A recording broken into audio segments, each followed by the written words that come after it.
आप सभी भक्तों को राधे राधे। आप सभी भक्तों पर भगवान कृष्ण और राधा रानी की कृपा हमेशा बनी रहे। मार्गशीर्ष अगहन माह अध्याय 7 की कथा आज सुनेंगे। अपने नंद नंदन के लीलाओं का यह महीना बहुत ही उत्तम माना जाता है। हमारे बिहारी जी का है। अब आज की कथा का हम श्रवण करेंगे। वृंदावन में एक भक्त था, उसका नाम था अलबेला। वह प्रतिदिन ठाकुर जी के दर्शन करने जाया करता था अपने मित्रगणों के साथ। वह सब बिहारी जी के भक्त थे। बिहारी जी की उन सबको प्रतिदिन दर्शन दिया करते थे। लेकिन एक दिन की बात है, वह प्रतिदिन की भांति अपने सखाओं के साथ बिहारी जी का दर्शन करने गया।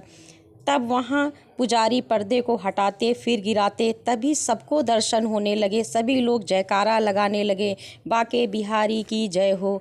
तब वह चारों तरफ देखता, कहता कि सब लोग और उसके मित्रगण भी जयकारा लगा रहे हैं। तो उसने पूछा कि क्या बिहारी जी के दर्शन हो रहे हैं? तो सबने कहा कि हाँ, बिहारी जी के दर्शन करो, सभी लोग दर्शन कर रहे हैं। तब फिर वह दोबारा पूछता है और वह अपनी आँखों को मलने लगता है।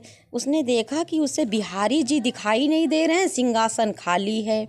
वो वहाँ से वापस चला आता है और सभी से पूछता है कि आज बिहारी जी ने क्या पहना है, बड़ी सुंदर पोशाक पहनी है।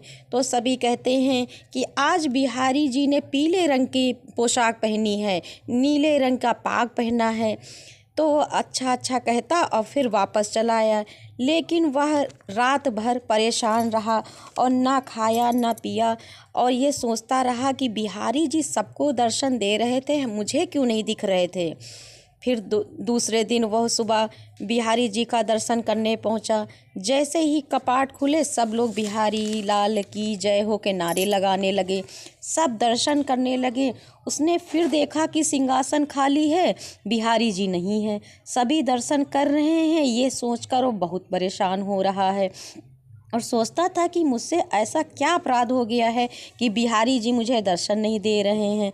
वो सभी से पूछता था कि बिहारी की पोशाक कितनी सुंदर है। तो सब लोग कहते आज बिहारी जी ने बहुत अच्छी ड्रेस पहनी है और मुकुट भी बहुत सुंदर धारण किया, बहुत ही सुंदर लग रहे हैं। यह सुनकर वो बहुत दुखी हो रहा था कि मुझसे क्या अपराध बन गया कि बिहारी जी मुझे नहीं दिखाई दे रहे हैं। 2 दिन हो गए उसको बिहारी जी के दर्शन नहीं हुए। तो उसने ना खाया ना पिया, रात भर सोचता रहा कि ऐसा कौन सी अपराध है जिसके कारण मुझे बिहारी जी के दर्शन नहीं हो रहे हैं। तीसरे दिन वह प्रातःकाल सवेरे यमुना जी के जल से स्नान करके गोवर्धन की परिक्रमा करके बिहारी जी के दर्शन करने गया और प्रणाम करके बोला कि हे नाथ, कोई अपराध बन गया हो तो मुझे क्षमा करें। जैसे ही कपाट खुले, सभी को बिहारी जी दिखाई देने लगे और वह तुरंत देखा कि सभी लोग जयकारा लगा रहे हैं। लेकिन फिर आज उन्हें बिहारी जी के दर्शन नहीं मिले।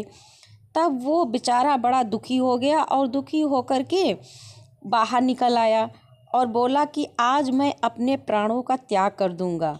जिस शरीर को बिहारी जी दिख नहीं रहे हैं, उसे जिंदा रहने का कोई अधिकार नहीं है। वह आंखें जिससे मैं दर्शन नहीं कर सकता, ऐसे शरीर का मैं क्या करूँगा।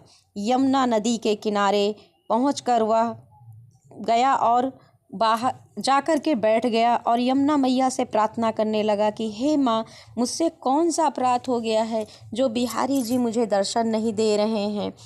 फिर उसने सोचा कि इस यमुना जी में ही मैं अपने प्राणों का त्याग कर दूंगा।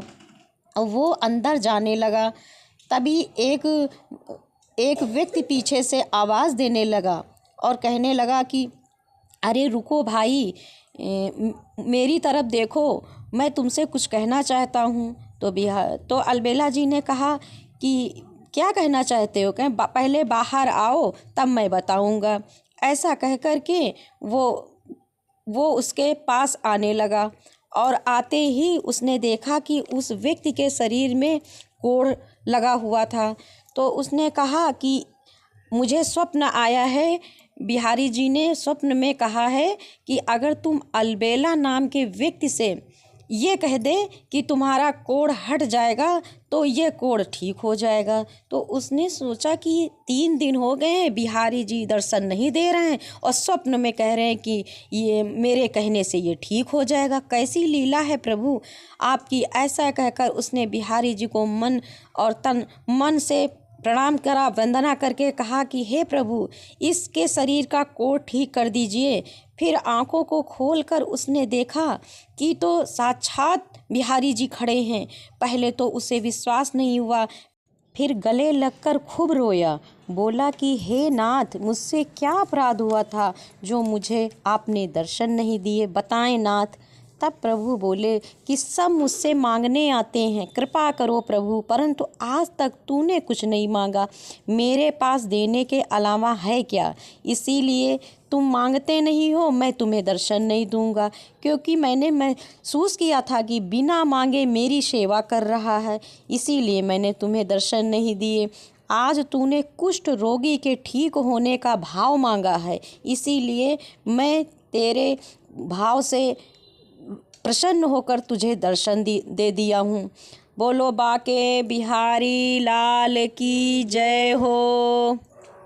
आपको मेरा वीडियो अच्छा लगा हो तो लाइक, शेयर, सब्सक्राइब, कमेंट ज़रूर करें आगे वीडियोस देखने के लिए।